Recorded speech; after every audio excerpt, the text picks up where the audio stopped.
Tous les bornes sans caleçon sont rois. Ils nous trimballent comme des moutons de Paniche. Pour qu'il ait la paix définitivement, sans murmure, comme disait le patriote Kodok, il faudrait que les dirigeants démissionnent, excepté le Premier ministre actuel, avec le nouveau élu, les Moumou, les Koutrex, les Madame Ketia, tous les anciens doivent céder leur place aux patriotes, pas aux ministres, hommes d'affaires, qui ne visent que le fauteuil du chef de l'État, sans avoir rien prouvé pour notre République. Quelle aberration et quelle ingratitude de pauvres d'esprit. Parce que il y a quelqu'un qu'on appelait Edgar Mbingo, qui disait déjà à ses colonels à un moment donné, quand il était délégué à la défense, que c'est moi qui suis le prochain chef d'État dans ce pays. Le président Pobia, mon père, ne maîtrise plus rien. Il est vieux. Alors je le remplacerai. Je suis digne de le faire. Mais tu as prouvé quoi? Comme les Kamto, sans caleçon. Qu'est-ce que Kamto a prouvé? Même les gens disent que c'est lui qui a fait le travail à Bakassi. C'est le président Paul Biya. C'est ses relations personnelles qui a fait que nous gagnons Bakassi. Kamto ne connaît rien en politique. C'est un pauvre avocat international. Permettez-moi de poser une question à mon grand frère Ezouatutus.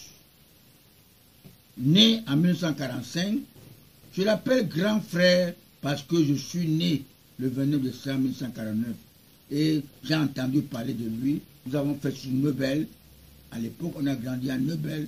Il est plus aîné. Il fut l'ami de mon frère aîné, Tamba Victor, le philosophe, qui avait écrit l'ouvrage Le banquier politique à l'ère du renouveau. N'est-ce pas? J'ai entendu parler de Atutus. Il est un ancien élève de Liberman, comme Kamto. Il pouvait me porter. Qu'est-ce qu'il a fait pour le Cameroun depuis qu'il est franc-maçon? Je sais que pour nommer quelqu'un, pour placer quelqu'un dans son gouvernement, quand il était SG à la présidence, il y avait des conditions. Car il s'est adhéré à l'âge de 22 ans en Italie. Pourquoi n'est-il pas resté professeur Ezouatutus? Je lui réponds que le franc-maçon est la franc-maçonnerie est à la conquête du pouvoir. C'est pour ça qu'il a démissionné, malgré tous les gloires qu'il avait, tous les moyens qu'il avait, comme le Kamto. Il a eu de la 100 millions, 200 milliards de francs et tout. Il veut le fauteuil du chef de l'État, avec les Zonga, qui sont des amis du délégué du gouvernement de Douala, et tout, n'est-ce pas, qui a construit un marché avec des incendies et tout, dans le sang, dans un contrat avec le diable, comme les Nelson Mandela, les Charles de Gaulle, l'assassin de l'Afrique noire, avec les Jacques Foucault. Tous se font vomir par leur peuple, le moment convenu. Les élections dans nos pays africains prouvent que l'Afrique noire peut se prendre elle-même en charge sans avoir besoin de l'ingérence occidentale. Nous avons les moyens de notre politique en suivant nos nationalistes qui ont versé de leur sang pour notre indépendance. Vous conviendrez avec moi qu'en 1883, le roi belge avait recommandé aux Africains qui venaient en Afrique noire, n'est-ce pas, une recommandation que vous savez tous très bien.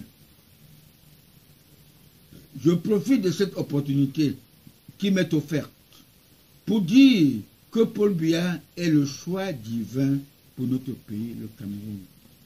Il n'a pas placé notre émergence en 2035 par hasard. Il ne souffre de rien. Il tiendra à sa promesse. Les Occidentaux nous trompent pour que nous ayons une alternance dans le sang.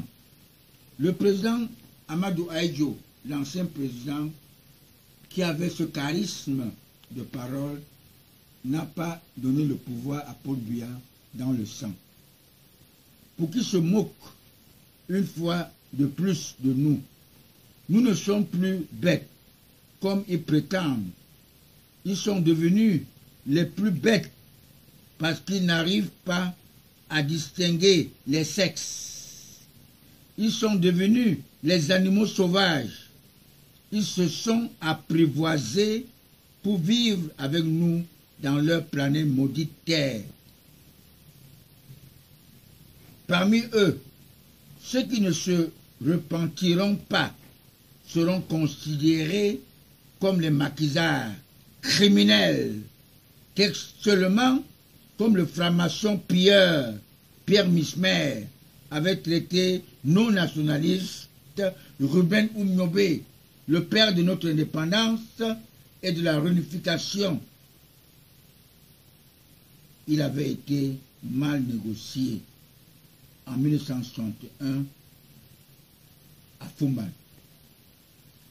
Et vous savez, à l'époque, le président Pompidou, l'ex-président de la France, le fils du docteur Louis Polo Jola, avait payé la conscience de tous les participants. Les incendies à répétition perpétrés à nos marchés sont mystiques et sorcières. Qui parlent de sorcellerie parlent en principe de ceux qui veulent vite s'enrichir dans les voies obscures, en suivant des multiples sectes, en évoquant tous les diables pour être vite riches.